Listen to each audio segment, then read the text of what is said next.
Good evening and welcome to the Valley Reporter Mad River Valley Television 2014 Washington 7 Candidates Forum on Monday, October 27, 2014.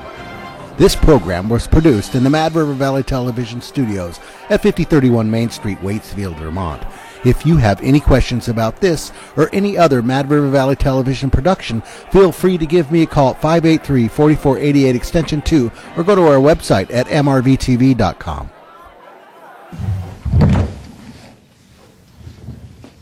Good evening and welcome to the 2014 Valley Reporter Mad River Vermont TV Candidates Forum.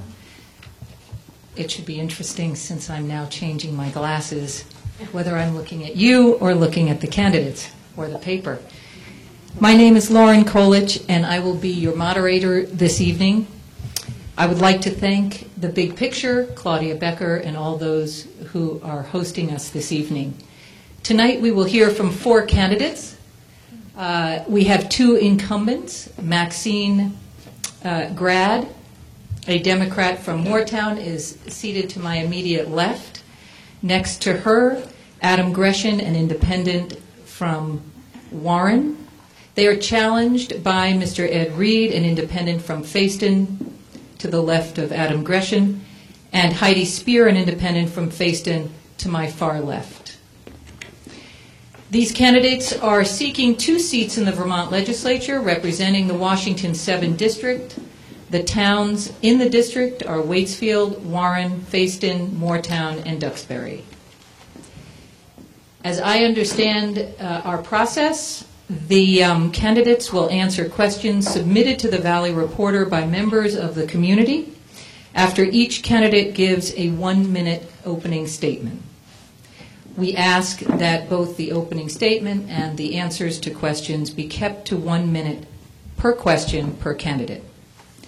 I will start in alphabetical order, rotating through the candidates with each question.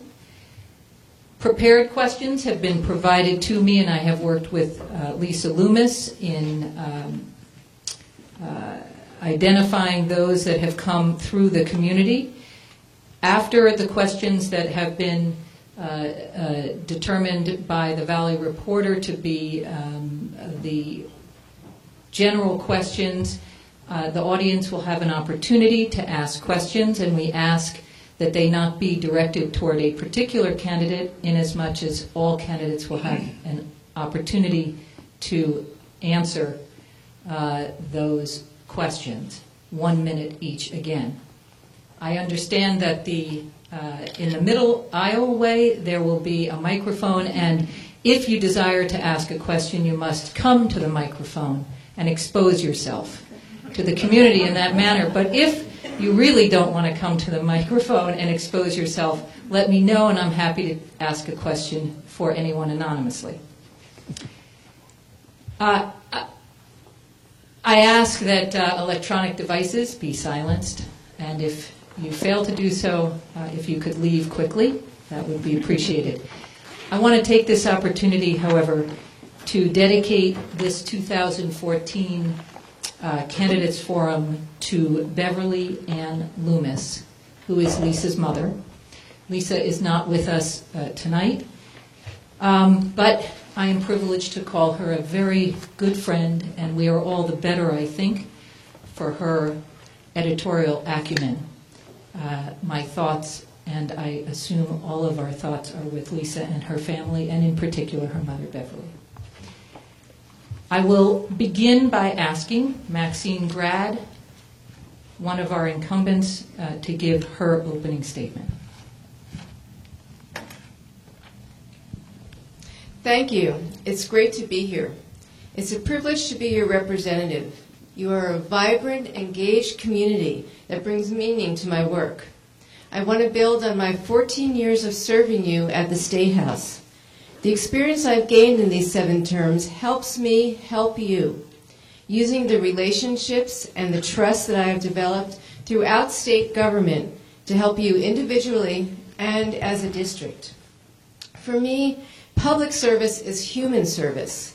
I am the Vice Chair of the House Judiciary Committee, where I focus on public safety and saving lives. I was appointed to the committee by a Republican speaker and have served productively over the years with both Republican and Democratic chairs. I'm also a leader on veteran and service member issues and have made relieving property taxes my priority.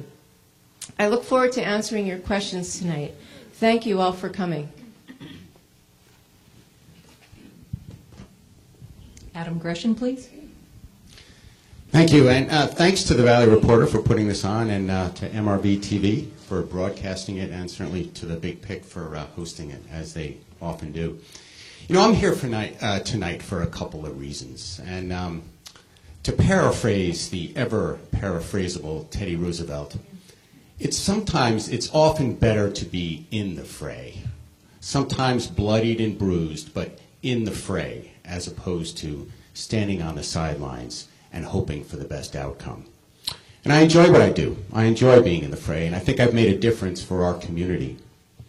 And also, we face a number of important issues coming up, some of our own doing, you know, healthcare reform, property tax reform, and some have come at us from afar, like continued sluggishness in the economy.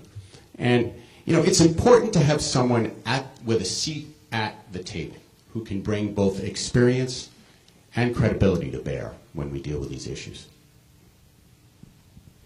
Thank you, Adam. Ed Reed, please. Thank you.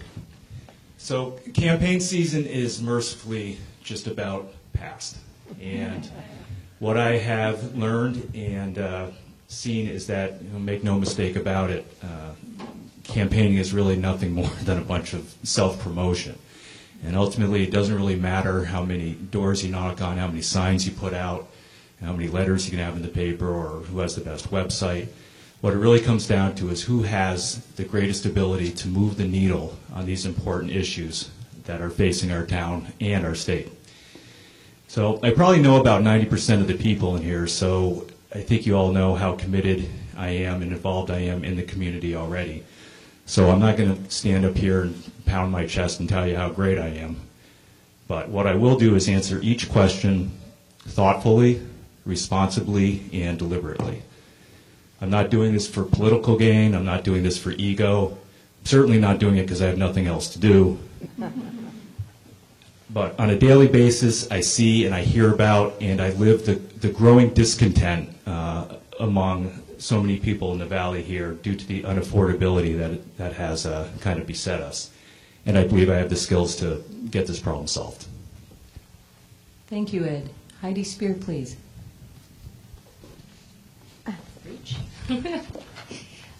Thank you to all those involved in organizing the event and all of you who came out this evening. I appreciate this opportunity to focus on the issues that we face as voters and as a community, and as a candidate, I appreciate the opportunity to answer your questions. I decided to run for the House of Representatives because I believed affordability, economic development, and accountability needed to be front and center in the legislature, and from what I was observing, it just wasn't. I believe the most significant thing we can do to increase affordability and enable other investments is to reform education funding. The lack of any real reform effort in the legislature, despite the negative impact of climbing property taxes, provoked me to run. I believe accountability needs to be restored in the legislature across the board. It has become routine for the legislature to create mandates without any analysis of the costs, to the detriment of our financial security and the health of our economy. Guided by facts and disciplined thinking, I believe we must target state investments based upon results and reduce burdens that discourage residency and investments in Vermont. I am prepared to collaborate, champion, and when needed, fight to bring about this change. I hope for your support to do so. Thank you. The first question will begin with Adam Gresham, and as I said, it will rotate through each candidate. Are you in favor of paid sick time to be funded by employers? And if so, to what extent?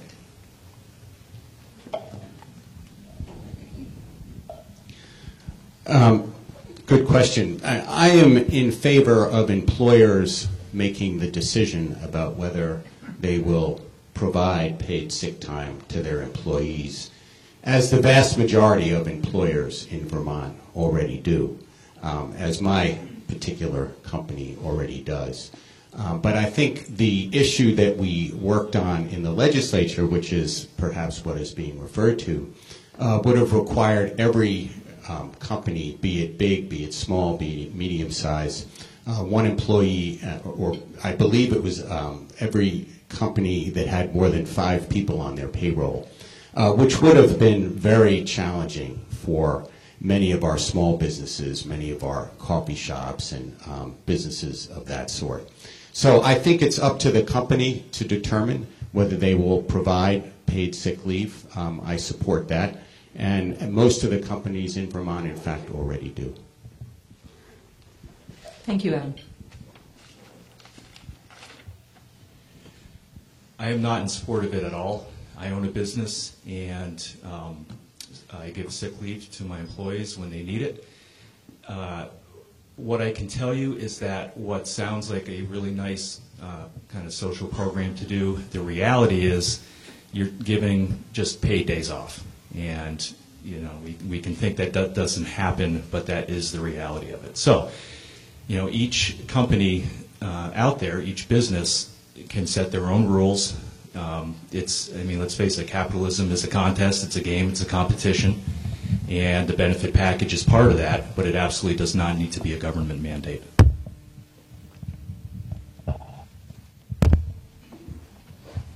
Well, you're not going to get much variety here. I would agree. I mean, I just feel that for small companies in particular, the barriers are significant. And I think that we need to have attention paid to this issue, and there needs to be supports for businesses of a certain size, and there should be parameters around this. But I think it's a dangerous notion that this should be across the board for companies with as few as a single employee to be able to carry that expense. I think it's unrealistic and would not lead to the growth in jobs that we might hope. I think the detrimental effects would be real.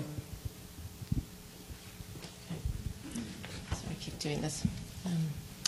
I do support earned sick leave, and I did initially support the bill that was in the legislature, but after listening to many of you who are business owners, I realized that what was proposed wasn't going to work. And so actually I spoke to leadership and said, we need to do something different. We need to do something that does support families, but also supports our small businesses. And so that's when we started to turn our attention to the minimum wage. So I do hope that we can have the conversation again, because I do know that it is an impact, especially in our food industries, and it is hard for families who have young children when they cannot take time off or take care of themselves. So it does need more discussion, but again, like everything in the legislature, it's a balance between what works for businesses and what works for individuals. Thank you. The next question begins with Ed Reed. Do you think that a single-payer healthcare system is ultimately the best choice for Vermont? What revenue sources should be used to fund it, and at what percentages? If you would, consider payroll taxes, carbon tax, individual contributions, and the like in your answer. In 1 minute. That was Lisa's question, not mine. I don't believe in the single-payer health plan, and the reason I don't believe in that is because I think it's a really nice idea that once the numbers are added up and crunched, it does not make sense at all. And I also think that that's what everybody's going to find out here in 2 or 3 months, because if it was easy and it did make sense, we would have had the plan 2 months ago. There simply are not enough people in the state of Vermont to make the formulas work, and it is nothing more than a numbers game with that. So the only way it could be proposed is with a whole slew of increased or new taxes. There really is no other way to get around it, and I believe the number was like $2 billion or something a year that has to be raised. So I believe that what on the outside looks like a really good idea, it just will not fly.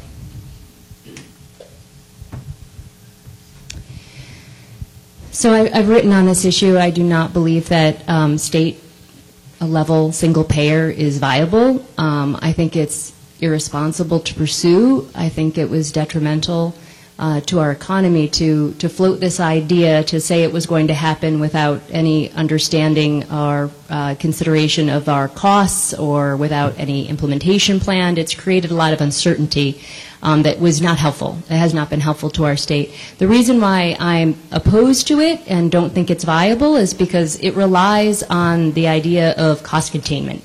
And single payer has worked in nations, and we look at those examples and we think, aren't those great? We want that too, but we're not a nation, and we're just a state. And of all the states, we have a very small population. We do not have the ability to contain costs as in a national market where we can, we control the labor market, we negotiate with pharma. I think we face real risks of provider loss. So without that means of containing costs, the risks and the tax burdens that would be associated would be hugely problematic for the state of Vermont.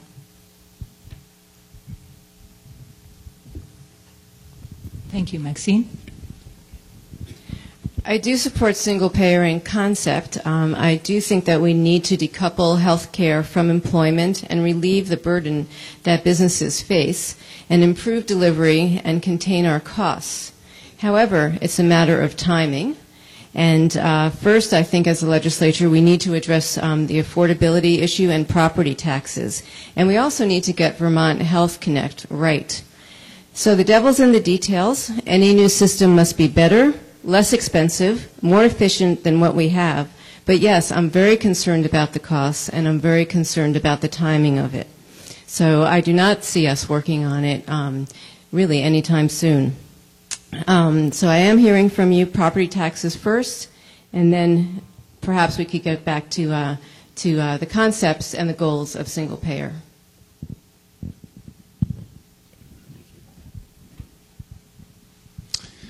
Yeah, I actually like the concept of single payer, which is you just show up at the hospital or you show up at the doctor's office, and because you're a Vermonter, you get care. I think that's a nice concept, and frankly, I think there's more we can do to move in the direction of providing care without employment, separating it from employment. But I think the execution for a small state, I think, is challenging. Many people have seen the challenges we had just trying to operate the healthcare exchange, which Vermont chose to set up. A healthcare exchange is just a marketplace. It's nothing other than that. It would be as if a retailer has a website and all that they had to do was operate the website, not worry about manufacturing any of their goods or shipping any of their goods. And they can't operate their website. And, we have that same problem with the exchange. So I think the credibility of going to a single-payer system, Green Mountain Care, whereby the state not only operates the exchange, but also determines which hospitals will be used, the amount providers will be paid, the medicines that will be on the list at pharmacies. That's a very challenging issue that I don't think we're ready for. But I think if we could move towards fewer payers, I think that would be a good idea, actually. Thank you. Heidi, if you would begin in answer to this question. Governor Shumlin's single pay jump on the new health care package has created increased costs along with decreased benefits for many. How specifically would you approach changes to this existing plan?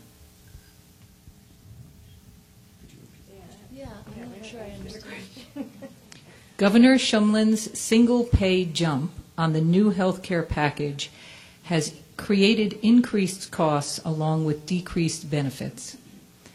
How would you specifically approach changes to this existing plan? It is not ringing a bell. Is it ringing a bell for anyone here? This is not something I'm Single payer plan? I'm happy to take a pass if the majority of you would prefer it. I think that's a good idea. Okay. Does anybody I'll continue on, and I'll see if I can figure out what was meant by it. But I'll continue to the next one, which I think is on a similar note. If you would answer this, Heidi, What is your view of the approved rate increases for Blue Cross Blue Shield and MVP on the Vermont Healthcare Exchange? And do you believe that competition is important in dealing with these rate increases? I think that the increases were inevitable given the inefficiencies of what we've been going through. As we've failed with the implementation of Vermont Health Connect to do anything seamlessly or effectively, it's inevitable that the costs of those organizations that had to handle these administrative burdens would rise. I mean, we haven't contained it, and we need to contain it. I believe that the problems that we have faced with Vermont Health Connect are a serious issue and an indication that we are well outside of our core competency. We are a small state, 626,000 residents, and we need to get back to the core business of what we should be doing in state government. I would like to see the Vermont Health Connect website effort discontinued and hop on healthcare.gov.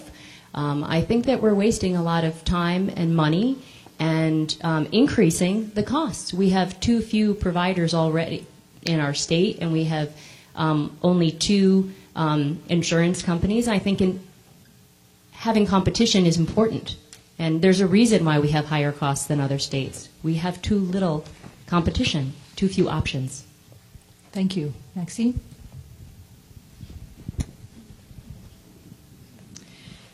Yes, I think we did know that the increases would rise and would be inevitable. However, I do think that we need to keep working at Vermont Health Connect and get it right. I'm confident that at some point we will. And I think that we actually should stick with Vermont Health Connect because of the benefits and the savings that it will that will incur to our middle-class Vermonters. If we were to go with the federal exchange, then it would mean to a family, for instance, an individual Vermonter earning $35,000 a year, federal exchange would mean an increase of $500 a year. To a family with combined income of $70,000, it would mean an increase of $1,000 a year. That's a lot of money for our middle class. So I would like to see us work on it and get it right. Thank you. Adam?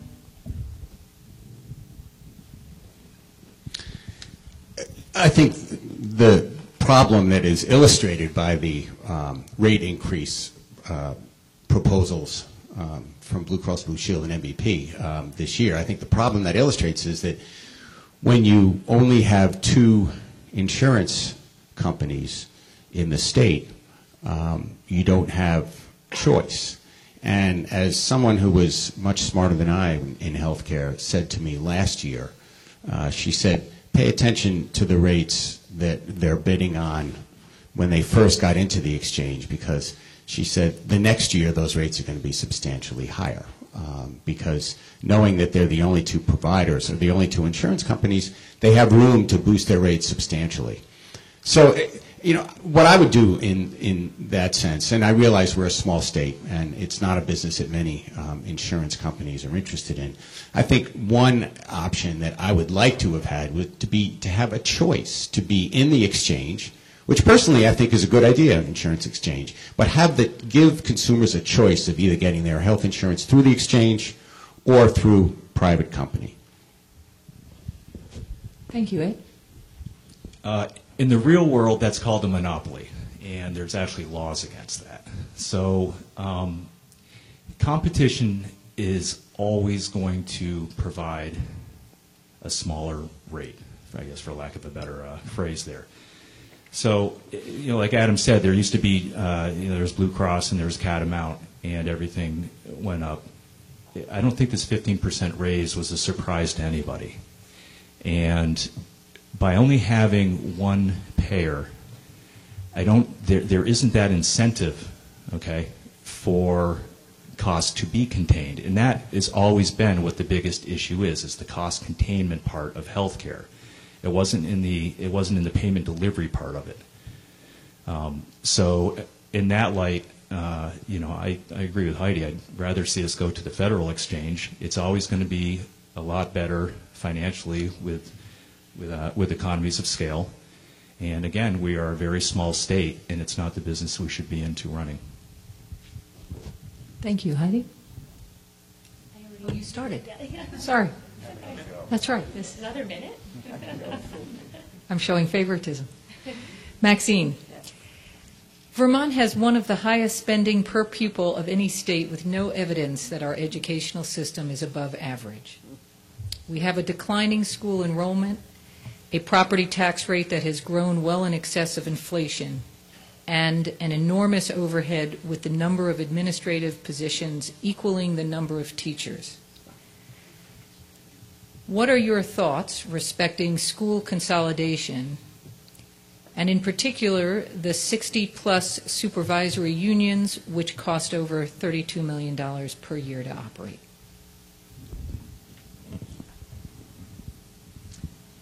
Well, I voted against school consolidation based on my conversations with our school board members and others. And actually, I would like to switch the conversation away from consolidation to finding a solution, such as a new formula, a new ed formula.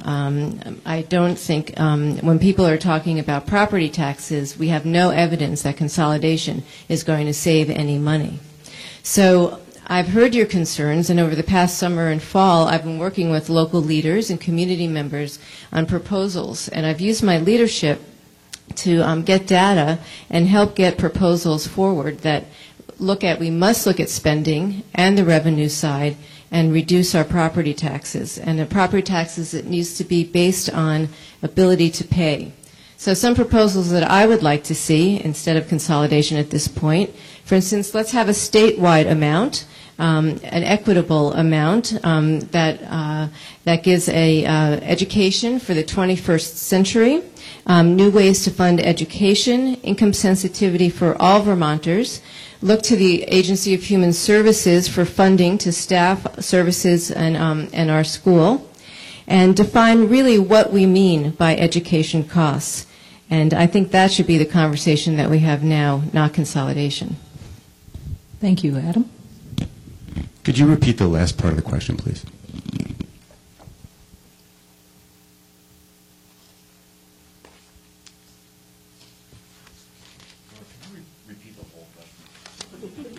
I can do that. You're welcome.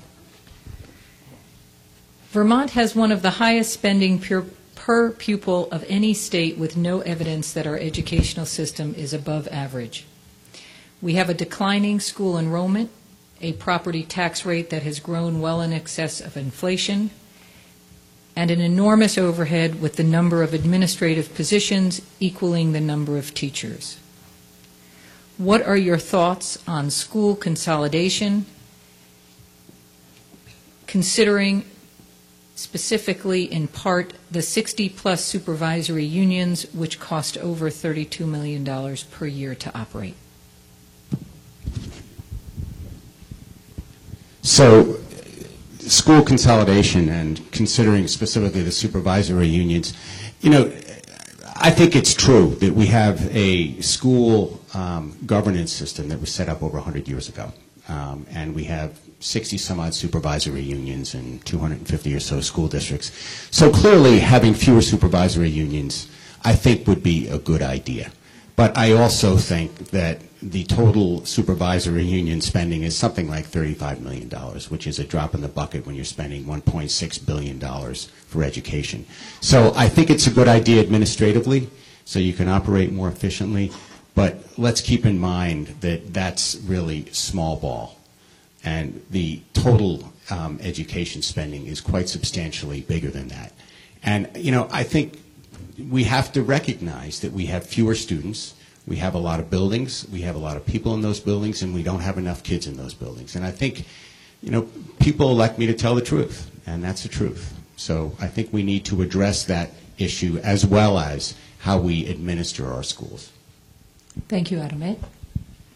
So this is pretty much the defining issue this year in all the elections. And the education spending or funding To really get in there and reform this, you have to look at everything. It all goes on the table. That includes consolidation. That includes supervisory union consolidation. That includes teacher contracts. It includes number of administrators, number of teachers. It all goes on the table. You cannot look at one part of it, say supervisory union consolidation, without looking at everything.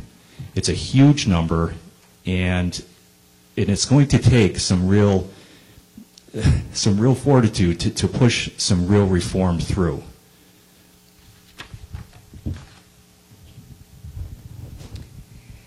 So this was a core driver for why I'm running for office, and I believe it's a core competency and something that I can seriously address.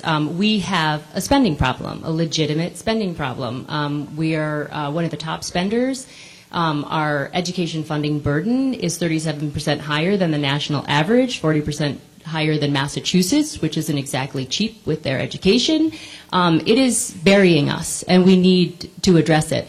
And I spoke out extensively against the consolidation bill. The bill was terrible. It was actually encouraging spending. It did not hold anybody accountable to actually decrease spending. Well, there is currently, if you look at the data on spending across the state of Vermont, there is no correlation between size and cost effectiveness or spending. There is no correlation between consolidated governance and spending. There's no correlation between higher larger schools and better outcomes. Like, why are we driving in this direction? We have legitimate spending problems, but they are actually really driven by our funding formula. Our funding formula has undermined fiscal restraint, and it actually fuels spending. It actually encourages spending.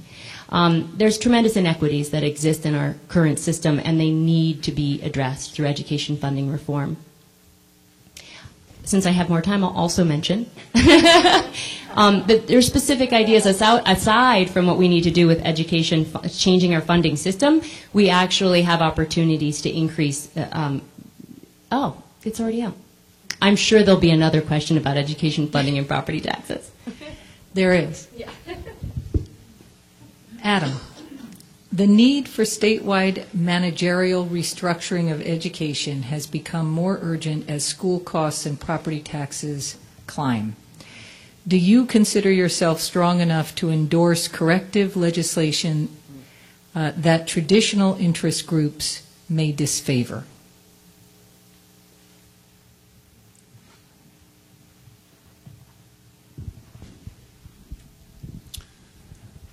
Yes. That's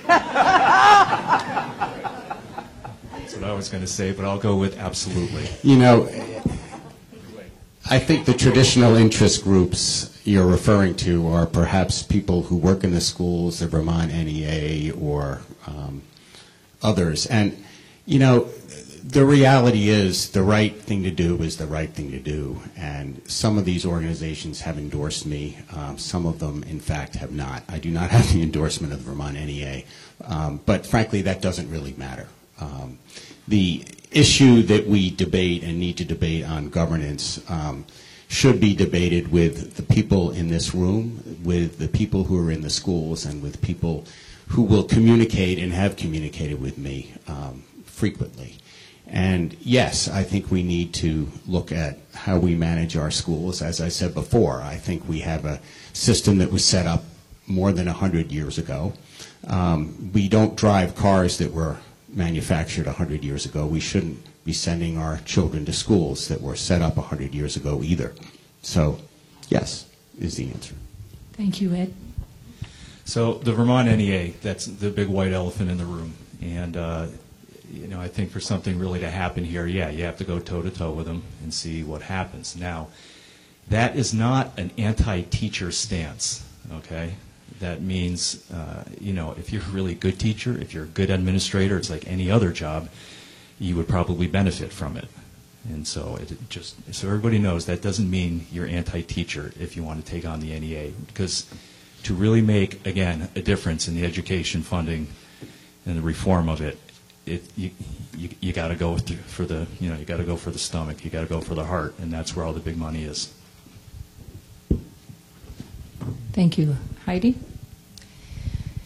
Yes, you have to take on the concentrated interests. But I think it's interesting in the state of Vermont, where the NEA is powerful, and I mean, it is powerful, that our teachers would still be some of the most poorly paid teachers in the country. Okay? They're not really doing that great a job for the teachers. We have a problem of definitely more staff than we need relative to the students in the building.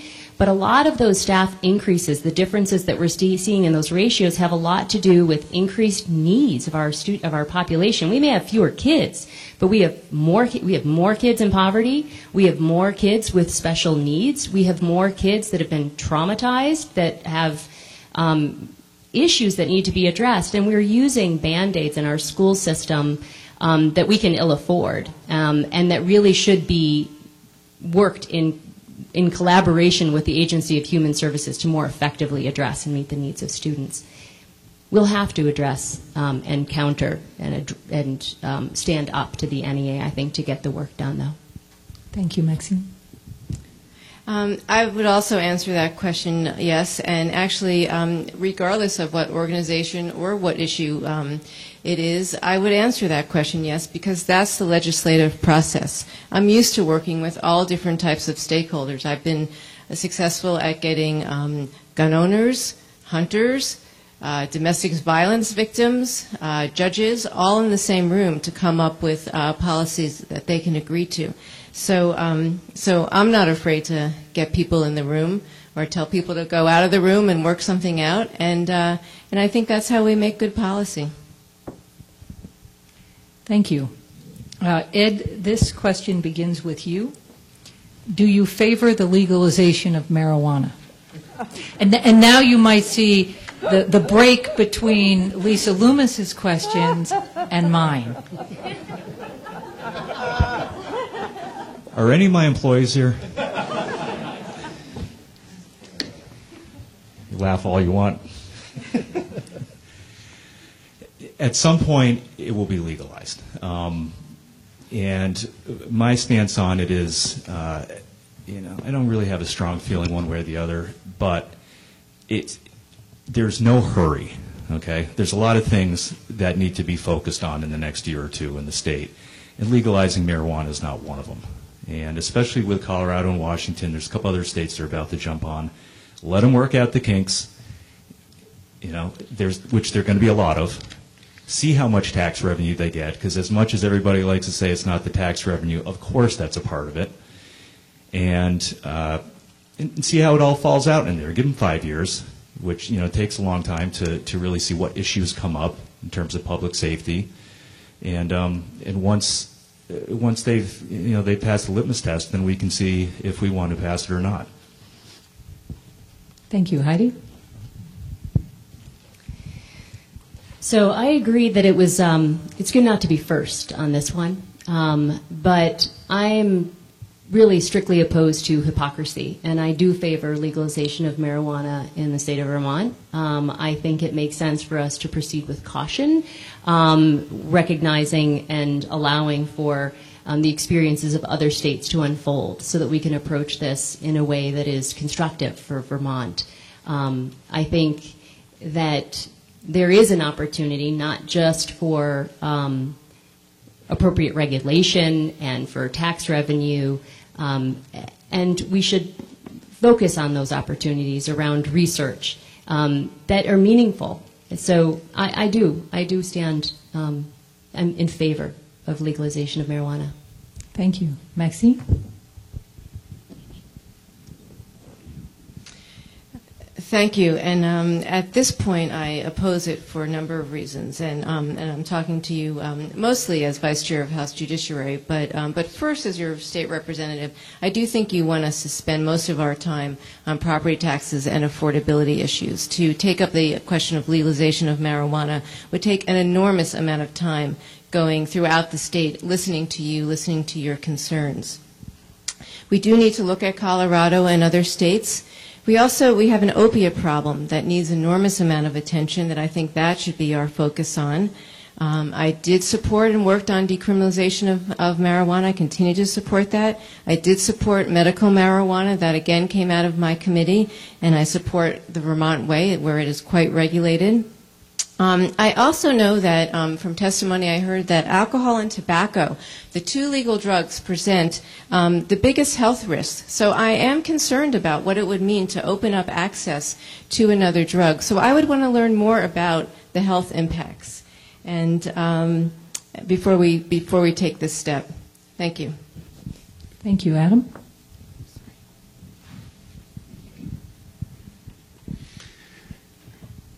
You know, we're going to probably talk about this year, and I'd like to listen to what they come out with before making a decision, listen to the legislative process. But I will say that it's going to take, I think, a fairly strong argument to convince me that we need to legalize marijuana. The study, I think, is going to be completed this fall that the legislature commissioned, so we can look at the various sides, which I think is important. But look, this was originally, I think, driven by two things. One, tax revenue. Someone even made as bold a statement to me one time and said, well, you know, we can pay for health care reform by legalizing marijuana. Well, you know, in Vermont, it's going to be about $8 to $11 million, which will pay for a couple of surgeries maybe. So I don't think that's going to solve our health care financing problem. But also, I think it's being driven by just the idea that it's fairly widely used. I don't think those are good reasons, and I really dislike the messaging. So I'm going to listen to the debate, and I can be convinced otherwise, but I'm going to say it's going to have to be a very strong convincing. Thank you. Following up, I think, on Maxine's statement, Heidi, for you, do you agree Vermont has a heroin addiction and sale problem?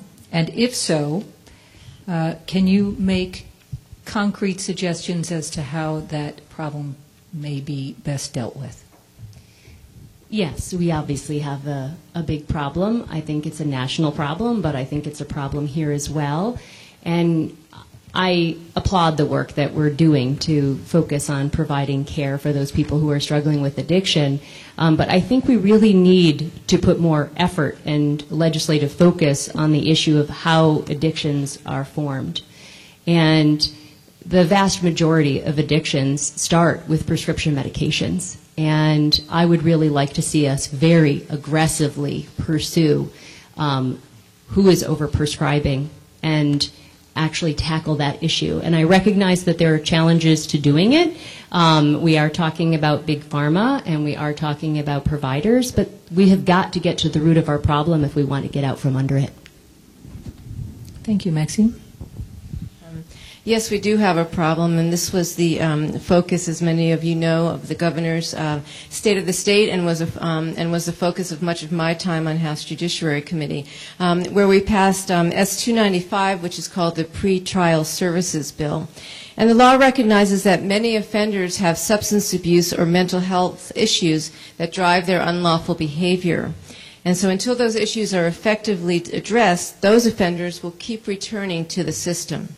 So by targeting and referring them to services at critical points along the way in our criminal justice system, we can improve public safety, lower rates of incarceration, reduce recidivism, and get offenders on track to lead lawful and productive lives.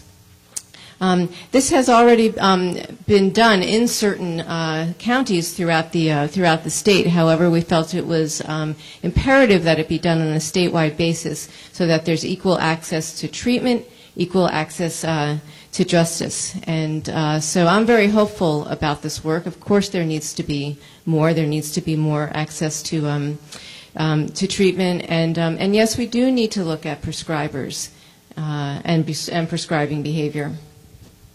Thank you, Adam. Thank you. So in answer to the question, do we have a problem? Yes, we do. I think the estimate is something like 80% of our incarcerated population has an addiction problem. Yes, we have a problem. And yes, we have a problem by seeing what by looking at our schools, which now, very sadly, have often become the first line of defense. And many of the services that are provided in schools were never meant in the old days to be provided in schools, but are by necessity. So yes, we do have a problem. And it is true, and in fact, I think it is now far more widely acknowledged that the medical profession can help us out in this regard through their prescription methodologies. And that's going to be a challenging fight, but I think it needs to be had, because I think some of the solution can happen by changing the practices in the medical profession. But I think even more importantly, early intervention in how we deal with people who exhibit addiction problems, who commit crimes because they need to feed their addiction, and clearly getting them out of the criminal justice system and into restorative justice programs is by far the best method. Thank you, Ed. Yeah, it's a problem, and do I have concrete solutions? No.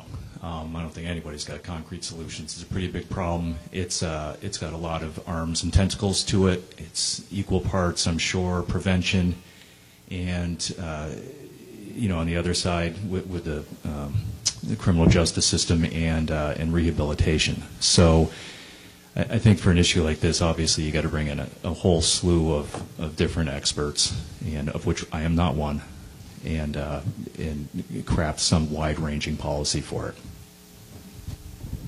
Thank you. Maxine, this question would begin with you. Are commercial wind developments appropriate for Vermont's mountaintops?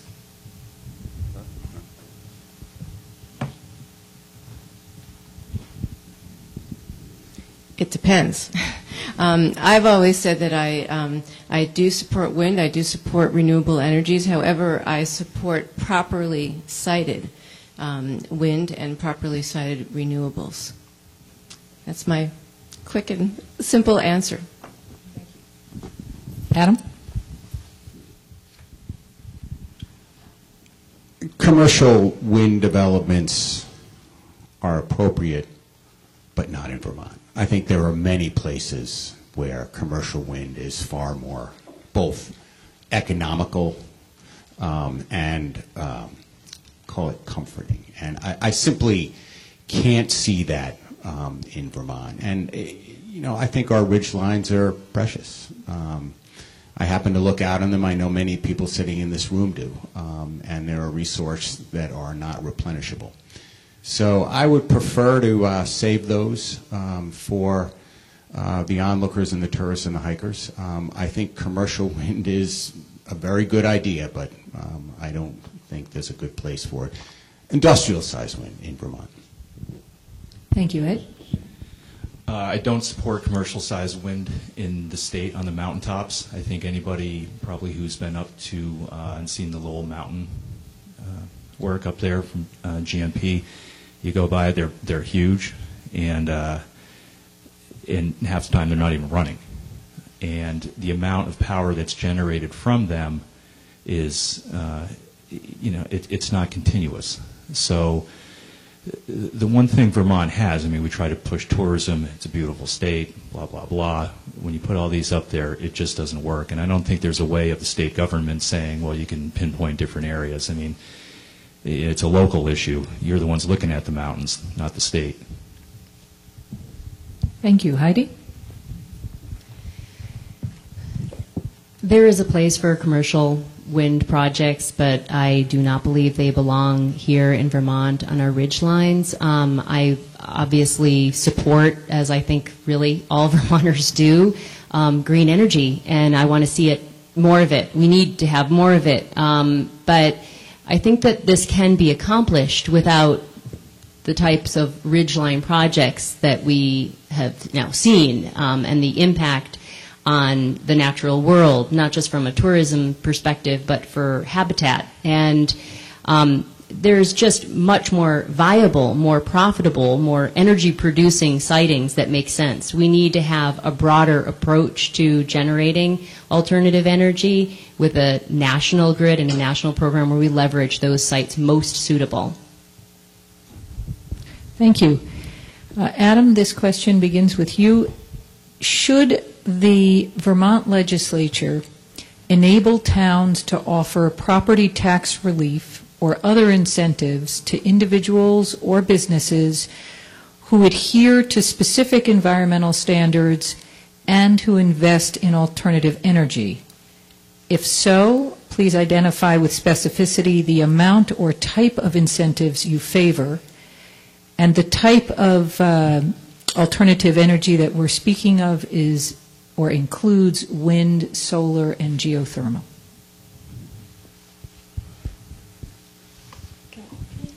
Can you start with someone else? Well, only because you asked, no. But I will state it again. Yeah, the first part of the question. Let me say it again in its entirety. Should the Vermont legislature enable towns to offer property tax relief or other incentives to individuals or businesses that pledge to adhere to specific environmental standards and invest in alternative energy? If so, please identify with specificity the amount or type of incentives you favor.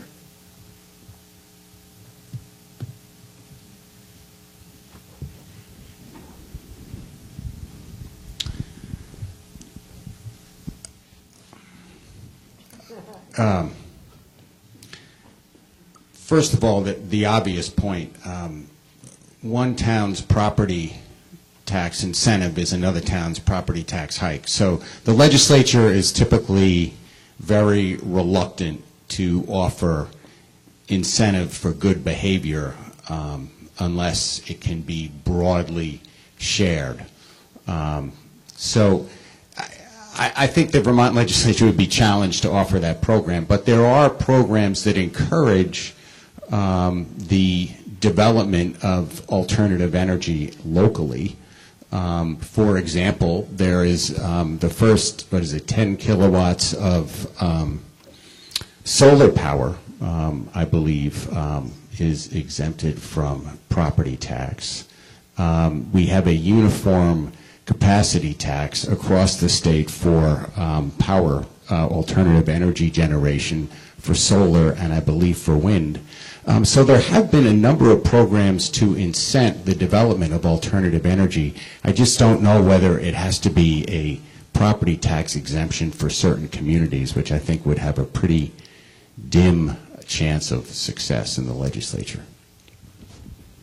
Thank you, Ed.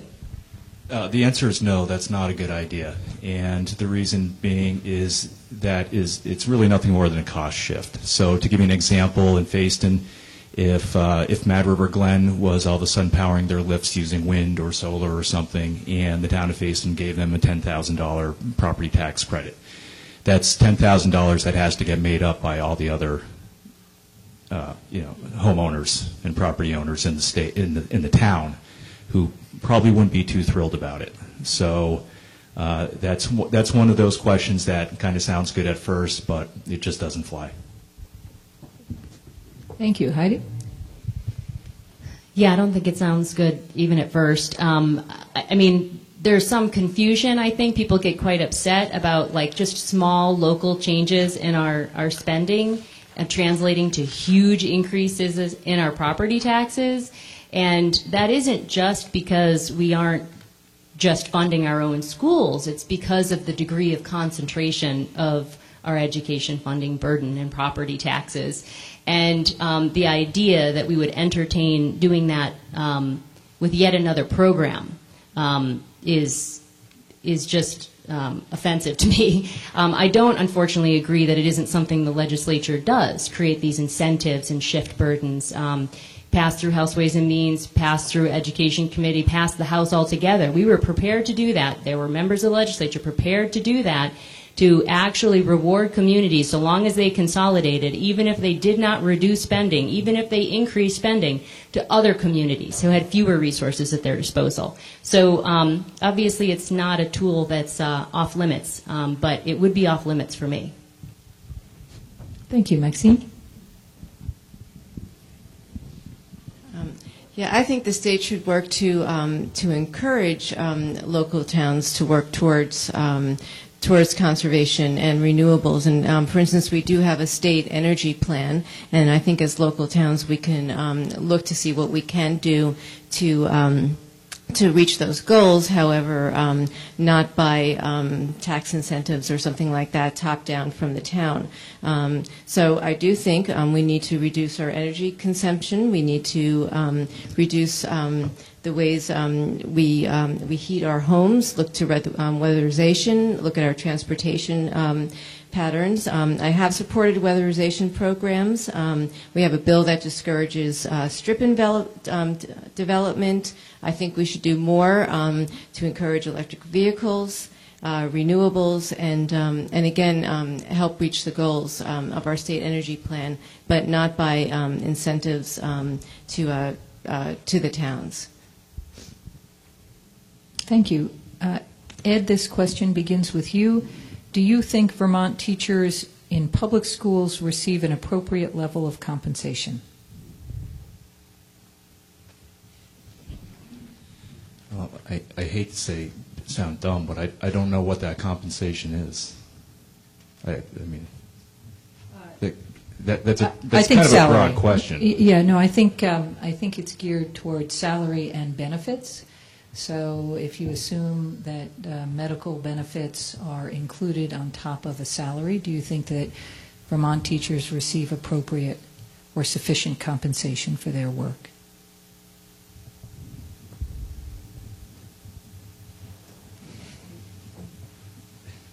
Well, I wish I had a little more data to go by. So, I don't know. You're a teacher. What do you think? Okay. So, I'll give you information, but I don't know if I'm allowed. no. I'm sure some get. Listen, it's like any job. I mean, it's like any job. It's any occupation. There are good ones. There are some that are mediocre, and there are some that aren't that good.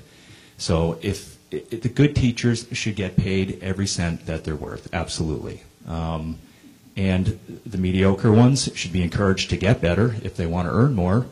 And the bad ones either get better or you go find a new job. That's how it works in the real world.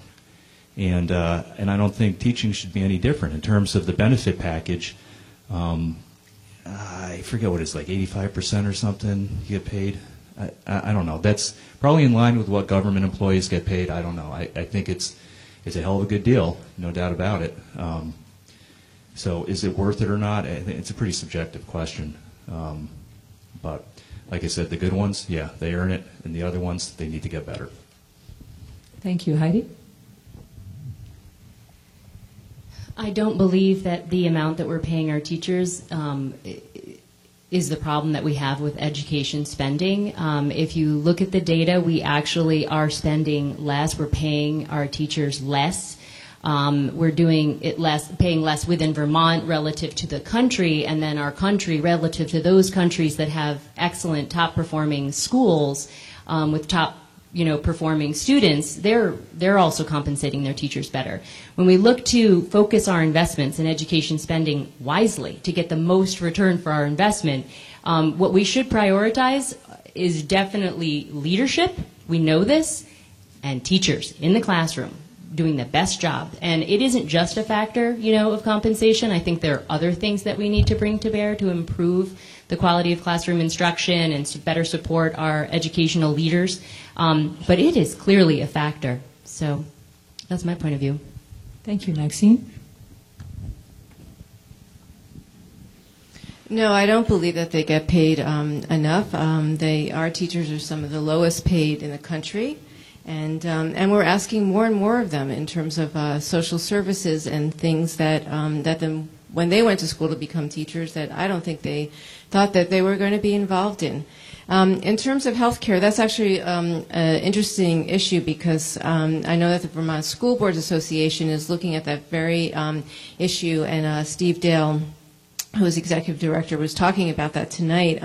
My understanding is that that our teachers their health care benefits are higher than the highest benefit plan within Vermont Health Connect, and that it's very expensive and is one of the high drivers in terms of our education spending.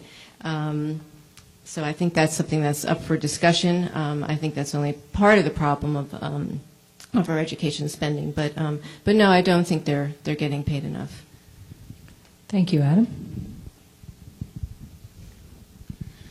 I think the data shows, and I guess we can all choose our own data set, but I think the data that we've seen circulated statewide is that teachers in Vermont and generally nationally earn about average to slightly below average. So I think it's probably not the right thing to think that teachers are overpaid.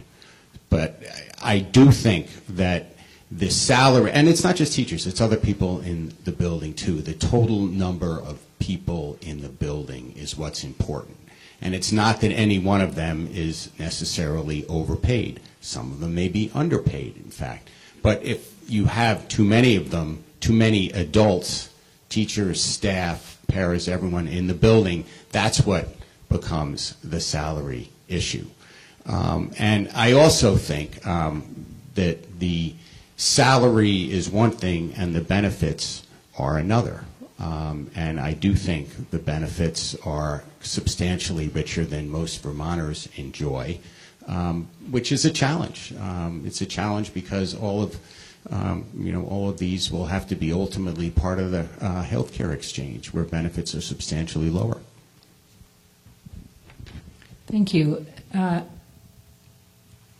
I'd like to take this opportunity to open up questions from the audience next. If we have time, there are questions that each candidate has given me, but I'd like to begin with members of the audience first. Do I see any hands? Yes, sir.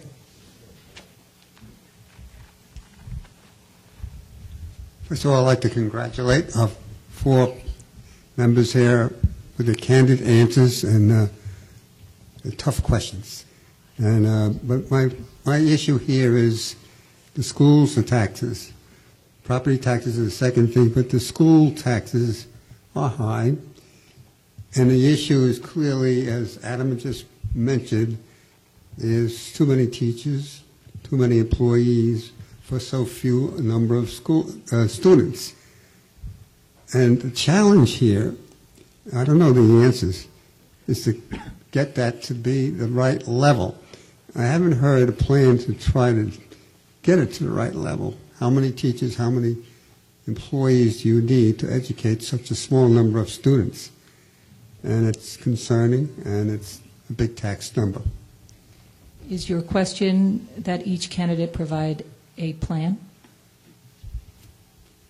Well, it might be tough for them to all to get together at this point, but it would be a good start to consider if there is such a plan. And it's probably going to take a lot more time to think that one out. Heidi, would you begin? I have a plan. So for those people who didn't see it, in the back of this room, there's a table with material from all of the candidates, and I included a number of the commentaries that I've written that have been published in outlets across the state. And the most recent one is about our education funding system and provides a particular proposal. Currently, we're not the only state that's been sued for inequity of access to educational opportunity. We're the only ones that's taken the approach that we have taken, which is to say, no matter what any community votes on, no matter how high that spending level is or how little they contribute to the education fund will cover it. Okay, this is a fundamental problem. We have not defined our educational commitment, and we have not set any limit on what we will fund. So I put together a proposal that's based upon research, talking to other states and looking at the systems that they've implemented, and I think it's practical and the right approach for us in Vermont. I don't have a specific recommendation about ratios, but there are other issues at hand that are driving the number of people in our building. One is this issue of, like, if you have no accountability for the spending choices that you're making, and some communities really don't. We have in our valley, we spend all below average relative to the state, and yet we're taxed the same as communities that are spending over $30,000 per pupil. We need to get to that problem. We need to address that problem with the system. Thank you, Maxine. Thank you, Jean, for your question. It's nice to see you tonight.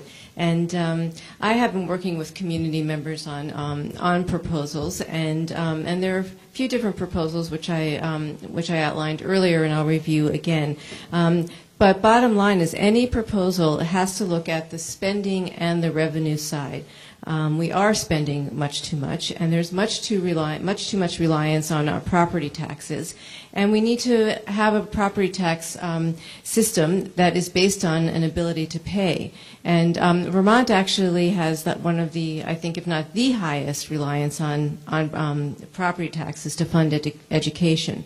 So there's something in Massachusetts that's called the adequacy test, which I know is getting a lot of interest, and that looks at, we try to define what is an adequate amount to have a substantial, an equitable, a 21st century education. So that's something that we would want to define, and that would be the amount. That would be the amount that that districts would get. If districts want to spend above that, then they could. We need to, I would look at income sensitivity for all Vermonters so that we don't have the cliffs that are a big problem now. I would look at an Agency of Human Services to provide funding for our staff and services that many of our school teachers are providing. And define what exactly are education costs. Thank you, Adam. Yes, thank you, Jean, for the question, and I think it's a good one. You know, I'd like to start out at the outset and say that when we talk about people in the buildings, you know, one comment that I frequently hear is that, you know, when I was in school, there were 35 kids in my class, and there was one teacher up at the front, or there was 50 kids and the nun up there slapping your hand if you got out of the way. Well, there is very little comparison between the school of today and the school back then. So many of the people that are in the buildings are doing functions that weren't even dreamed of even 20 years ago. So I think we need to know that the staffing levels aren't comparable to many people's memory of school. Having said that, I will say we have too many buildings and we have too many people in those buildings, and we have to acknowledge that. And, you know, how do you change that? I think, you know, one thing you might do is look at a funding formula that I think provides fuel to that fire. You know, I think you have to take a look at providing less reliance on property tax and more reliance on income and capacity to pay. But also you have to determine what really does it cost to educate a child. You know, the interest of all the time we've spent on education, we've never figured out what it costs to educate a child. And I think the education fund should stand behind that, but nothing more. Thank you, Ed. One of the inherent problems with the current education funding reform is, by nature, an organization, a person, a town is never going to be as careful spending somebody else's money as they are spending their own. So, I mean, and we all know how convoluted the current education funding system is. And so, I mean, to oversimplify it, if there was a way, and there must be a way, of coming up with what a cost per pupil is across the board, say in Vermont, come to that number, and then if towns want to go above that, then they actually have local control. They can vote on that at town meeting. Then they are responsible for their own dollars, and those dollars are going to be a lot better, a lot more efficiently and effectively spent for that particular school. Some schools here in the rural parts are going to want to focus on things that maybe the ones in Chittenden County won't. There you go. Thank you, Ed. There's a gentleman in the back. Would you mind walking to the microphone?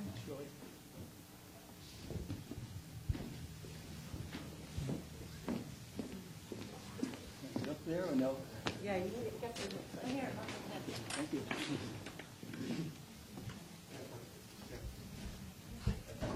I've been complaining about the school's funding system for probably 44 years up here in Facein and thereabouts. The problem is we've heard so many people talking about the comparison of overhead expense with the teacher in the classroom cost. And obviously we're way over the line on overhead expense, but we really don't know what's going on. And I don't think anyone here really appreciates that we do not have a single chart of accounts for the entire state of Vermont. Every individual district has its own system, and there's no uniform. So I think we have to begin by finding what's the story. We don't know. It's comparing apples with oranges. So I think that one of the things we might do is talk about maybe even having a trial balloon of one school district, maybe in the Northeast or maybe in the Southeast, because we can go from 251 school districts, each one with some expense, and go down to possibly 6 and still function very well in the state. Hawaii has one school district for the entire place. And if we were to try one as a trial balloon, but have a standard computerized system and a standard chart of accounts. Anyone in business knows that if you don't have the equal chart of accounts, you cannot compare things. That's it. Thank you. Anybody else with a question? I didn't hear a question, so I'm sorry, sir. I didn't hear exactly whether you had a question. Do you have a? Whether we should do a single district? Do a possible trial, a district of many districts combined into one, and have a unified system comparing the schools that way. Okay. Chart of accounts is So I think I understand the question to be: should Vermont consolidate such that either there is one overall district or several larger districts merging into one? Did I misunderstand your question, sir? Yes, you don't need 251 school districts. That's basically one for every school. All right. I think that question was already answered. I would agree with the audience, and so that's why I had a difficult time understanding precisely what your question is. But you understood about not having a common chart of accounts or a common computerized system. Okay, so why don't I change? Why don't we address that? Why don't Maxine looks very eager to address that, and I think we start with Maxine. Is it my turn? So her eagerness is in place. Why don't you address that question? Okay. That is an excellent question and something that has been a long time coming, and that we actually did pass we passed a law that would support a uniform chart of accounts this past legislative session, and we also funded a position that would start collecting longitudinal data, which I understand is something that has been lacking. So thank you for asking that, because it's very important. I think maybe the way it worked is when we set up our school district and supervisory union structure over 100 years ago, we also gave them a computer that they couldn't change. So they're all using machines that were invented. But yes, we did, in fact, pass legislation that would move towards what you're getting at, Arthur. Not only that, we also shockingly funded the positions that would help us move there. And there's actually a woman who lives in Warren who is one of those Agency of Education employees that's going to try to move us in the direction of collecting data. My particular frustration, I remember, which is what gets at this problem of having a uniform chart of accounts, is we, in different supervisory unions, account for employees differently. So you can't compare the cost, say, of Washington West Supervisory Union with the cost of, Chittenden East. It's very challenging because workers are categorized differently. They may have similar functions. So it gets at a problem that I think, has been recognized, and fortunately I think we're starting down that road. Thank you, Ed. Well, I didn't know that, and that's kind of shocking, actually, that any government organization wouldn't have a chart of accounts. In terms of consolidating into one district, again, that's fine, but it's got to be part and parcel of looking at the entire education system, not just supervisory unions or school districts. Thank you, Heidi. So I would agree with a business background. It's astonishing and totally inappropriate that we don't have a standard chart of accounts. It is also alarming to me that 17 years ago we went to a statewide funding system where we were taxed on the basis of what each district spent per pupil, and yet we didn't have a standard chart of accounts in order to be actually comparing on an apples-to-apples basis. So what did pass the legislature this last year in this regard was constructive. It was exceedingly long overdue. And I think that it reflects a lack of commitment to actually monitor, to measure the impact of the funding formula, and to actually make any effort to evaluate our spending, the quality of it, and really recognize, who is spending how much to what end, who's doing a great job and who isn't, to actually distill best practices and learn from one another. It's really been, I don't think it's just a function of, or necessarily a function of districts and how many districts there are. I mean, there can be coordination across districts and knowledge sharing across districts, but I agree, really, that it's silly that it wasn't done a long time ago. Thank you, Heidi. Please. I have a question. 1 minute, please.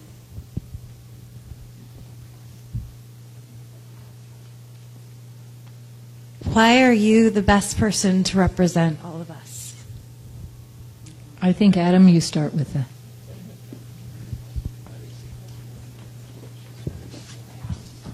Kind of anticipates my closing statement. Do you want me to launch into that?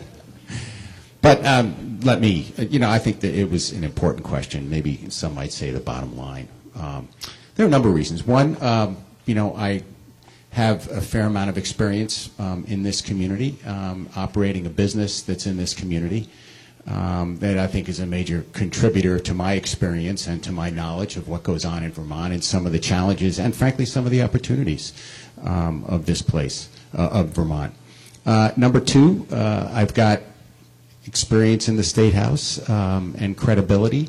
And I think credibility is earned the hard way by mastering the details, by taking the time to meet people, by learning to compromise, and by sticking to your principles.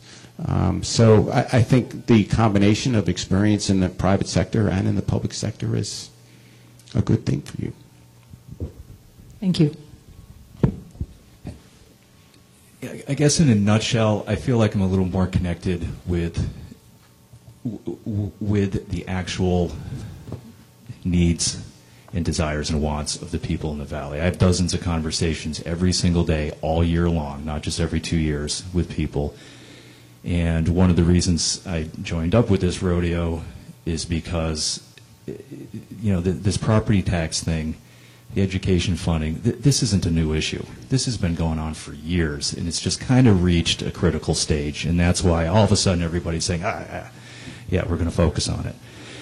So, I guess having the ear of the Valley is one thing. Secondly, my whole life has been spent making decisions. It's what I do. I own 2 businesses. I've managed hundreds of people, good English, huh? Hundreds of people, projects, budgets, doesn't matter. With the Face and Select Board, coach, making decisions is what I do. I actually enjoy it. The bigger the better, and I think that's one thing that's really been sorely lacking in Montpelier is just having the fortitude to take on the difficult stuff and to instead focus on smaller, almost boutique issues. Thank you, Heidi. So I think everybody up here is a nice person, a good person, a smart person who cares about the community. But I think it's been clear to me as I've canvassed, and I apologize, I have not reached you all. But property taxes are the number one issue. Affordability is the number one issue. And this is not a new issue. And yet those that are in the legislature have been kicking it down the road. And I just feel that it is partly because it's so complicated. The beast is complicated. If it weren't so complicated, it would have been solved by now. And I think it's extraordinarily important to have someone who's willing to rock the boat a little bit and who has the subject matter expertise to get this job done. Maxine. Well, I think I'm the best person, or at least one of the best persons, since you have 2 votes, because of my strong record of 14 years of serving in the legislature, because of my ability to work with both Republicans and Democrats, independents, progressives, to be able to bring people together to solve problems. I've been successful in terms of saving lives, in terms of improving the lives of our veterans. And this is all because of the trust that I have been able to build and make government work for individuals. I've been successful on the big issues, and then as well as individual issues through phone calls and emails that many of you have addressed to me. As I said earlier, for me, public service is like human service, and I want to continue to do it. I love it, and I promise to continue to serve you to my best of ability. Thank you.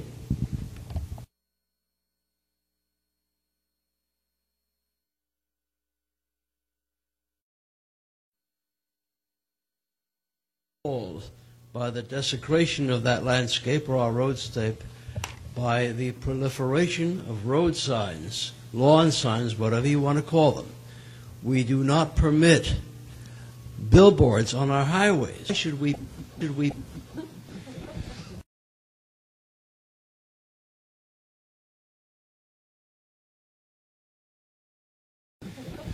Well, I can tell you in my case, Jim, I'm probably the only one up here that didn't go to door to door. I got a couple business to run. I don't have that kind of time to do that, nor do I really feel comfortable doing it. Yeah, I get the signs. You know what? I think this is getting a little overstated, to be completely honest. I mean, it's right next to real estate signs. It's next to road signs. And signs everywhere, signs. It was a great song. And they're all going to be down tomorrow. I don't think it really desecrates anything. It's competition. It's what it is. And, I'm not above it. So there you go. Heidi? Well, this came up in a meeting, and so I've already spoken directly to Jim about this, but to answer the group more broadly is if you want incumbents to be representing you forever, you should ban lawn signs. Okay? I mean, I don't like lawn signs. I don't like asking people to put up lawn signs. I don't like looking at lawn signs, but for challengers to come in and actually get name recognition, to get some visibility for people to know that you're out there and that you're active and that actually some people support you, it's a necessary evil. It's part of the democratic process. And I really don't see an alternative way of ensuring that we have broad representation and it's not a lifetime job if we don't incorporate lawn signs. Thank you, Maxine. Thank you, Jim. I understand why folks would want to put up lawn signs, and I'm not so sure we could prohibit them. That might actually infringe on First Amendment right to speech. But for me, the reason why I don't have lawn signs is because I've worked so hard on distracted driving issues, and for me, when I see a lawn sign, it takes my eyes off the road. So it doesn't feel right for me, and it's a personal choice, and I want to be true to my work, and true to what my priorities have been. Thank you, Adam.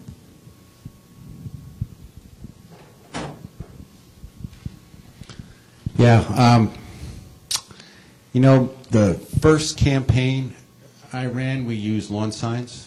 And the next 2 campaigns, we all agreed not to use lawn signs. Actually, the next campaign we agreed not to. Last campaign, I believe, 2 of us of 3 did not.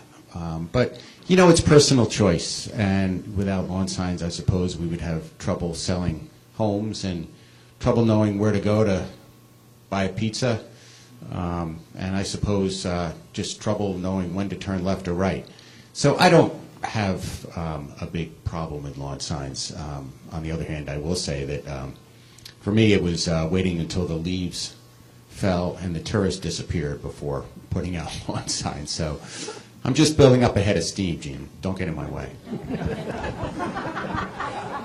Yes.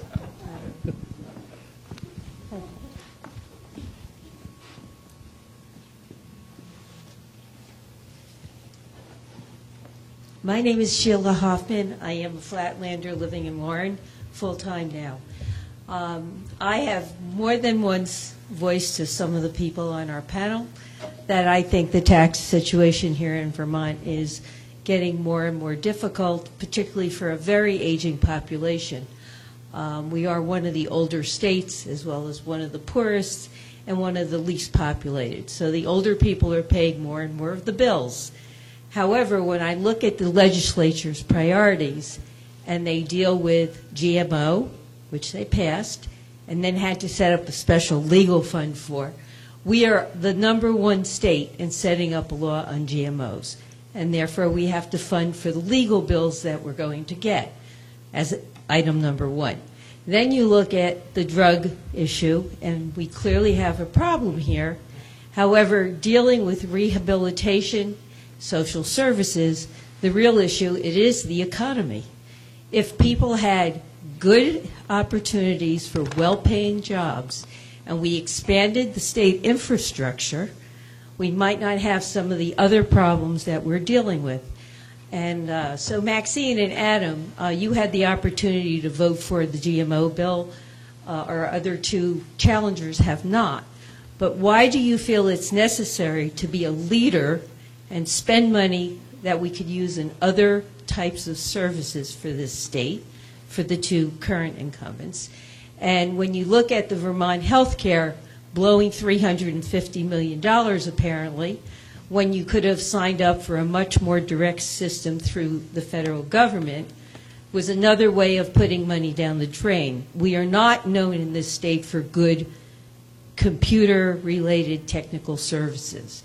So I'd like to have people's response regarding a better direction for the entire legislature with taking on issues that are important to more of the population and not individual groups that might have their own agendas. Thank you. Thank you. Heidi, I'll start with you, but I'm going to take the prerogative to broaden the question a bit and slightly rephrase it and ask if you could answer the following question. Assuming that the cost of legislation on a new issue is substantial or is likely to be substantial, including the cost of legal defense, what, if any, issues do you think warrant Vermont taking a leading role?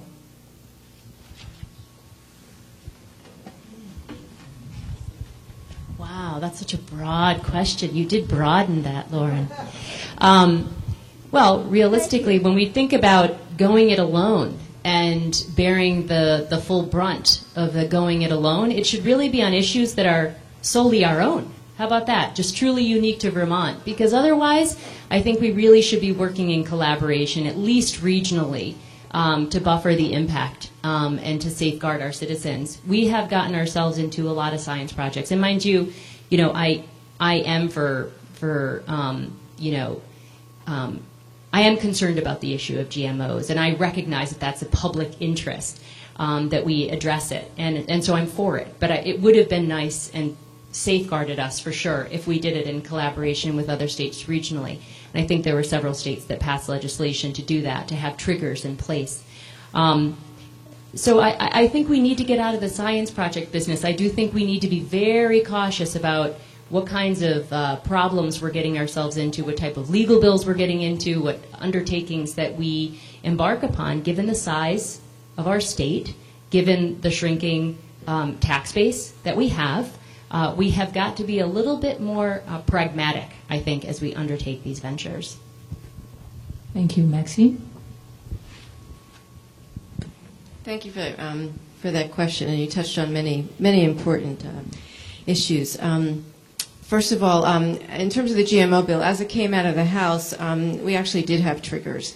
But then in conference committee with the Senate, they removed it, and the full legislature felt that it was important enough to go ahead with the GMO bill. And I have to tell you that I think I got the most calls and emails on that issue from this very district. So just as people are crying out for property tax relief now, 2 years ago, it was incredible how much I heard from people on that issue. I think in the past we have passed laws, for instance, our mercury labeling law, which is certainly an environmental and a health law, where we were concerned about legislation. And it's something that we often do talk in my committee, the Judiciary Committee.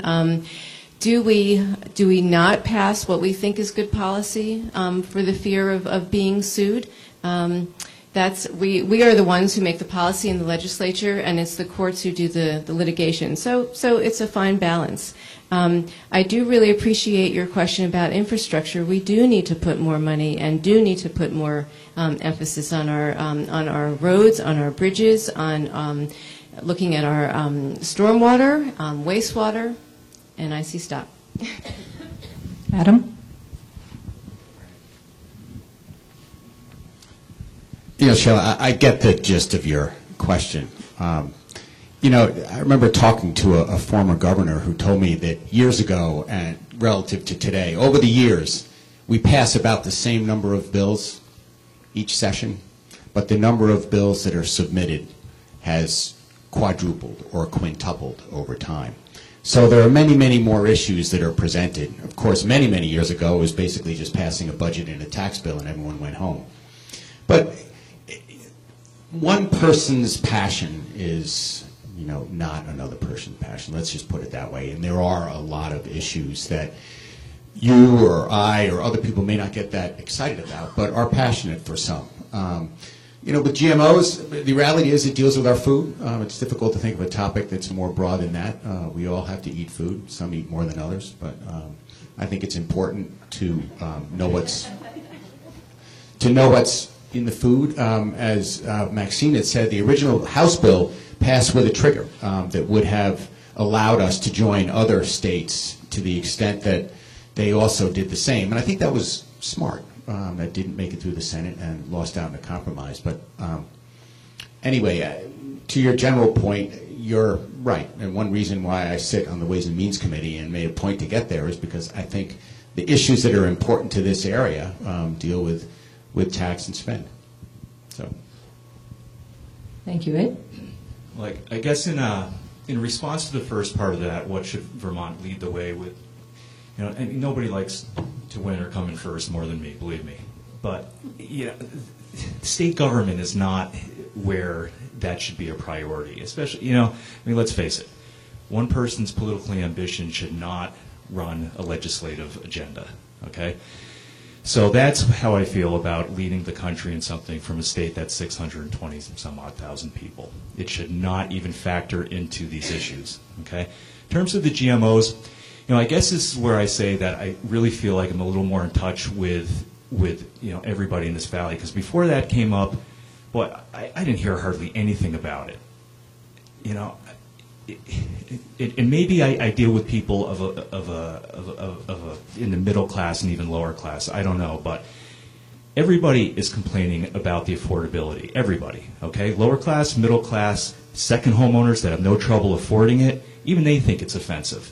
I don't have anybody coming in talking to me saying, can you believe we do not have GMO labeling, okay? Whether you like it or not, I really don't care one way or the other. I mean, National Geographic had a great article this month about how it's benefited a lot of poor countries. Anyway, it's such a small issue compared to the big ones that we need to take care of. Thank you. The gentleman in the back, yes, sir, with the blue. No, you've got it with the blue sweater. Sorry.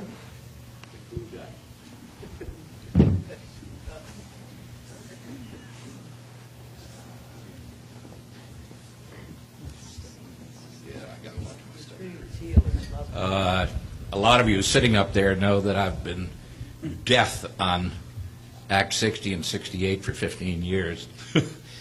It's now come to the fore with all of you, and hopefully in a timely fashion it will be addressed in the legislature. I don't care who gets in, but I would like to see something done within the first 3 months. And I asked the question, Are you working on coalitions with other towns and other reps to get this thing done? Question mark. Maxine? Thank you. And yes, it is a priority. And as I said, I've been working with other towns in the district, also people statewide. Many of my colleagues, on a daily basis, we are discussing this issue, so that in fact we can have a number of proposals that when we do get back to January, when we do get back there in January, we can hit the ground running.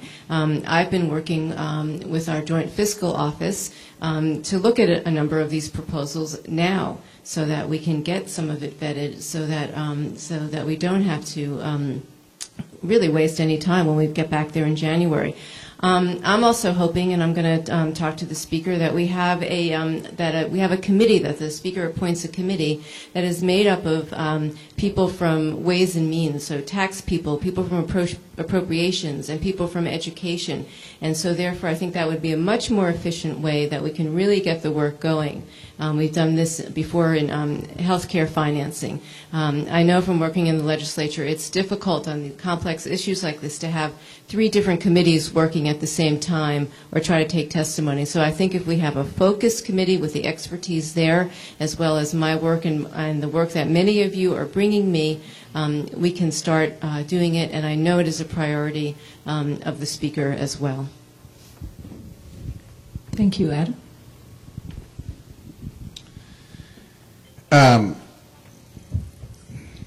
Stella, will anything pass in the first 3 months? There's an old rule of thumb I like to use. The faster the bill passes, the less consequential it is. I think if we want a piece of legislation with meat, if we want a piece of legislation that will help the state of Vermont, we need to spend time on it. And it'd be awful nice to get it done in 3 months, but we can't pass the annual property tax bill in 3 months. That's always one of the last to pass. We can't pass the state budget in 3 months. That's always one of the last to pass in May. So just giving you, you elect me to tell you the truth, I think 3 months is going to be a challenge. But I think none of us will want to go home without having something of consequence passed the legislature. And I think the measure of not 3 months, but do we go home without something passed is more appropriate. And on that, I would be very, very surprised if we don't achieve something. Thank you, Ed. Well, it has to be achieved. I mean, it's the biggest thing going in the state right now. And how long it takes, listen, I'm not in the legislature. I don't have any coalitions going yet. But I will say that it's human nature to work towards a deadline. So whether that deadline is March 31st, April 31st, May 5th, whatever, I mean, if you've got a specific date you're working towards, it's not like work hasn't been done to get going on these issues so far, then it can be accomplished, yes. Heidi? So I couldn't agree more that this is a seriously urgent issue and that it requires a coalition. Some familiar faces here. I have been working on this issue for over a year. We started with organizing a task force. Our board at the Fayston School reached out to other boards of other schools to organize a task force to focus on education funding. From there, I organized the funding forum for our community, which some of you may have seen on Mad River Valley Television. They were nice enough to film it. We focused at that time on the reality of not just the problems of our current system, but the need to have constructive reform proposals. And so as an outgrowth of that, and to-do that I took, was to organize a group which we call the Accountable Education Funding Group. We've met as a larger group several times. We've broken into study circles, and we have specific reform proposals. The specific first one is in the commentary that's at the back of the room. Several of them have been referenced by other people here at the table. Absolutely, we need to have specific reform proposals. And not only do we need to have them, we need to have a coalition. I've been talking to people from around the state, candidates, legislators, lobbyists, concerned individuals. I have many conversations on a weekly basis. We will be prepared with reform proposals, and we will have a coalition built before the start of this legislative session. Thank you. I'm happy to continue with audience questions, but I don't know the protocol. I know that I was told this was an approximately 90-minute activity, and I know that each of the candidates would like to give a 1-minute closing statement. So I have to ask those who have been involved in previous years, shall I continue with audience questions? Yes. There are any, for sure. Okay. If the candidates will stay. Do we have a choice? Anybody got dates? There's a gentleman who's sitting down on the stairs. If you would come up. I think put a limit of 10 or so more minutes on audience questions. I'd be happy to do that. Hi, we've talked a lot about education costs and the spending issue and the revenue issue. So I would like to ask each of you to be specific about what you would do to reduce costs. So what I mean by specific, if you say there are too many positions in the school, what positions would you cut? If you say teachers are getting too many benefits, either their salary, or would you reduce their health insurance costs? If you say, like, I understand we spend $17,000 per student versus a national average of $12,000, would you, require a maximum of $12,000, $13,000, $14,000 per student? So I would like to hear from each of you the top 2 ways you would either change the revenue formula or reduce spending. Thank you. Adam? Thanks, Brian. Both. It's half and half. We first need to change the funding formula by reducing the reliance on a property-based tax and increasing the reliance on an income-based tax. But we also have to be very careful that changing a funding formula without reducing or dealing with the spending side is just shifting it from one pocket to the next. So we also need to look at the spending side. And to your question, what would I do specifically? I think specifics will vary by school. Some schools have too much of this, other schools have not enough of that. What I will say, and I've said now twice before, is that in the end we have too many buildings, we have too many people in those buildings, and not enough kids in those buildings, statewide. So the way to reduce our education spending statewide is to make those reductions, and each school district has the opportunity to do it themselves and make those decisions. That's not a state decision. That's a local decision. So I feel like I'm going to be repeating myself again as well. And I will echo Adam in that it's not even worth looking at the shift in spending or funding with the property tax and income tax until you take care of the cost problem. So, yeah, obviously, if the cost problem can get taken care of, then you got to factor in income tax in there. I don't know what percentage it is yet, but again, until you get the cost side down, it doesn't even make sense to look at that because the cost is the problem. In terms of what specific cost, again, everything's got to be on the table. Doesn't mean everything's going to be acted on, but everything has to be on the table so you can analyze the whole works and then see where it makes the most sense. So I think this is where some of the grandstanding is happening in the gubernatorial debates and other statewide office runs with these ideas about how we're going to tackle this problem. We don't get to just come along and say, you know, you're going to spend less. Like right now we have a system that allows any local community to vote for any amount of funding. And what we see is communities that are making a choice of spending over like close to $30,000 per pupil, and they're taxed as if they're spending half that. They're being taxed the same as communities that are spending half that.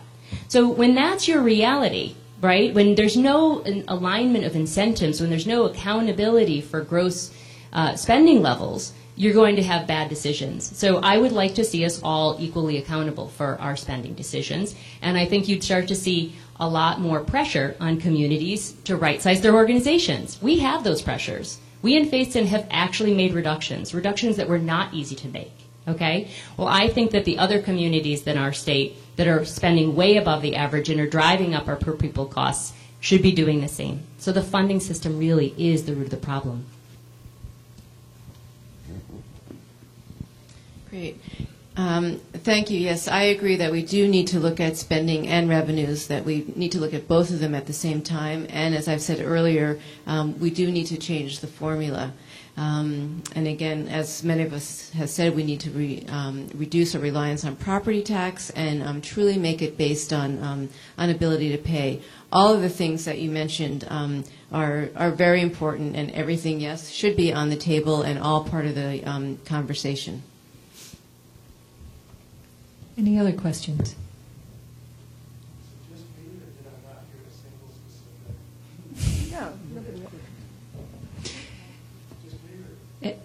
Any other questions? Okay. I think then that I would ask each candidate to make a closing statement. Unless, Maxine, you're looking at me as though you might want each of you to be able to ask a question, or shall we just go to closing statements? Do you have a preference? Do you have a preference? Would you each like to ask the question that you submitted to Lisa Loomis, or would you each like to make a closing statement? That's fine with me. I think there's some redundancy to the questions. So. Okay. So I think we ended with, Ed, you would make the first closing statement. Well, because I think Adam was the last who went first.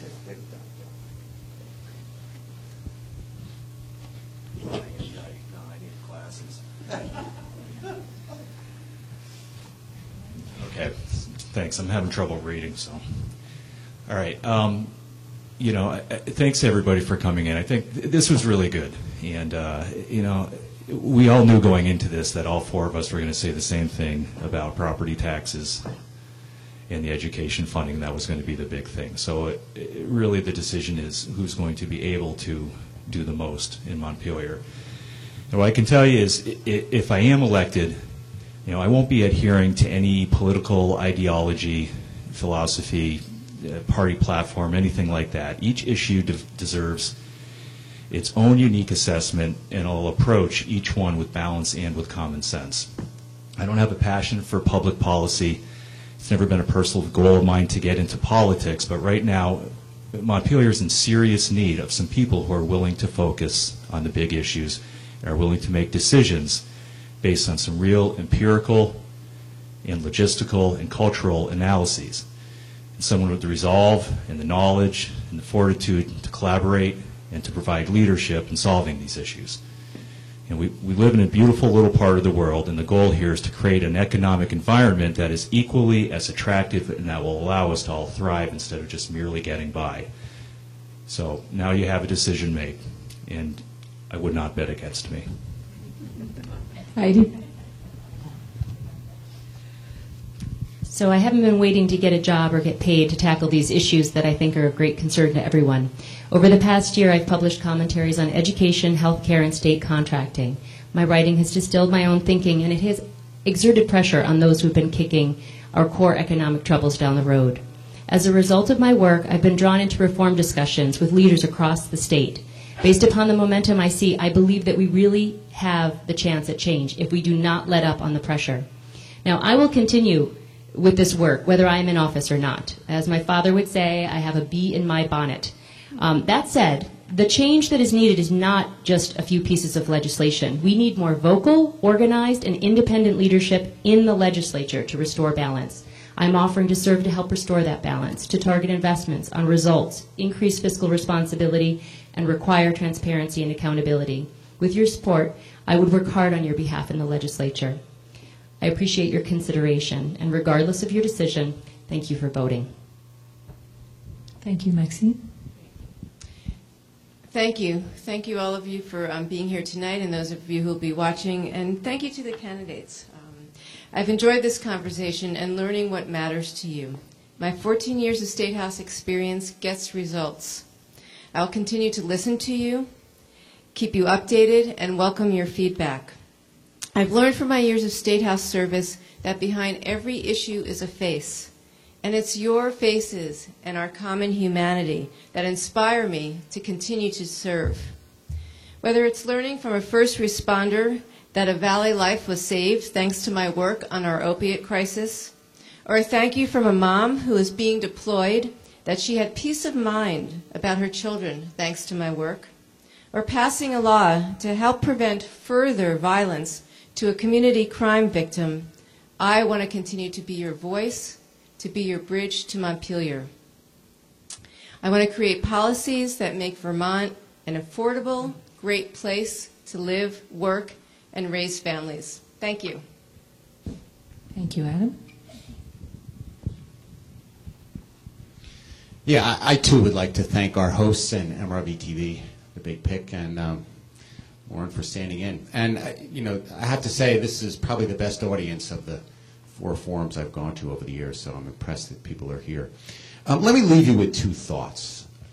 First, I don't think there's another legislator out there who's got the endorsement of both the Vermont Chamber of Commerce and the Vermont Conservation Voters, 2 organizations that spend all their time, and often at cross purposes, promoting the quality of life in Vermont and the potential of this state. So I'm proud of that distinction and the credibility it carries in the State House. And second, we've spoken about many different issues that need to be addressed. And all of these issues are going to come at us in January, and they're going to affect our quality of life and our wallet. So I've spent a number of years mastering the details and building the credibility necessary to earn a seat at that table when these are debated. And I think it would be good for the Valley to have a seat at the table. So please vote to keep me there. Thank you, and that concludes the 2014 Candidates Forum.